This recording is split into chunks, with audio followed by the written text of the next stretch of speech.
Starvation is the most extreme form of malnutrition that can cause permanent organ damage and eventually death.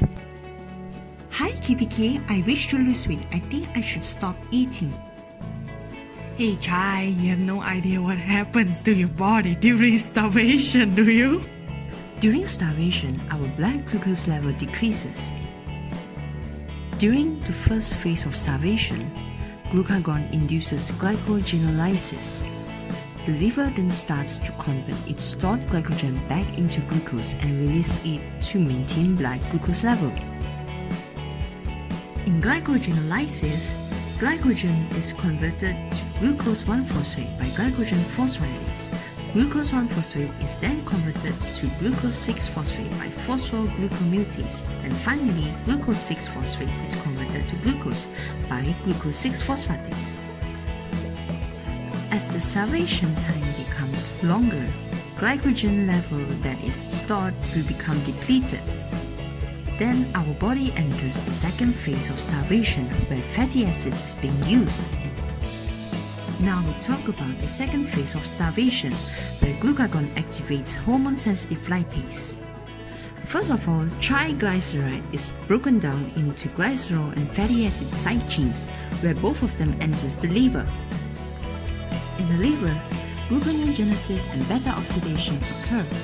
Gluconeogenesis is a process of converting glycerol to glucose. For beta-oxidation, it is a process of converting fatty acids into acetyl-CoA, which then enters into Krebs cycle for ATP production. However, the level of oxaloacetate in Krebs cycle will be depleted as it is being used in gluconeogenesis process. This will lead to the accumulation of acetyl coenzyme A. Hence, acetyl coenzyme A cannot enter the Krebs cycle and must enter ketogenesis.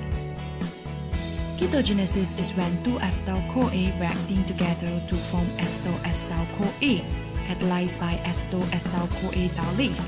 Acetyl-acetyl-CoA is then reacts with another acetyl-CoA to form HMG-CoA, catalyzed by HMG-CoA synthase. HMG-CoA is then enters the mitochondria of the liver cell to gain ketone bodies, which act as another source of energy in our body.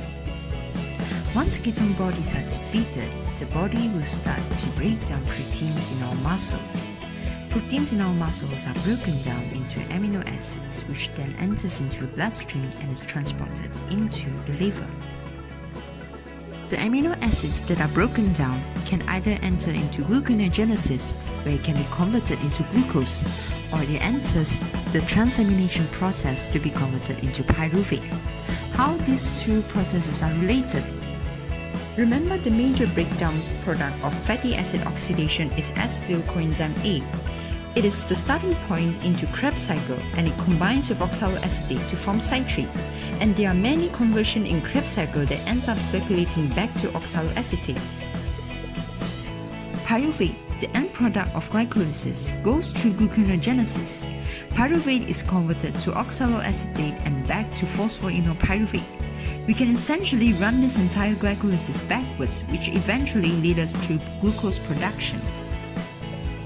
Amino acids that are broken down previously are turned into some intermediates along Krebs cycle. What's really cool is oxaloacetate is eventually what these intermediates are going to become. As we all know, oxaloacetate is a compound in gluconeogenesis, and we can in fact shuttle oxaloacetate directly into phosphoenolpyruvate and convert it back to glucose. Hence, this is how amino acids get into gluconeogenesis pathway. Likewise, the amino acids broken down previously can also enter transamination to become pyruvate. Now we talk about glucose-alanine cycle. Pyruvate will first undergo transaminations to become alanine. This reaction is catalyzed by alanine transaminase. The alanine then enters the bloodstream and is transported to the hepatocyte. Within the liver, alanine is converted back to pyruvate. The newly formed glucose can then enter the bloodstream for delivery back to the muscle to become pyruvate via glycolysis. The major goal of many biochemical alterations in this period is to maintain glucose homeostasis, that is a constant blood glucose level.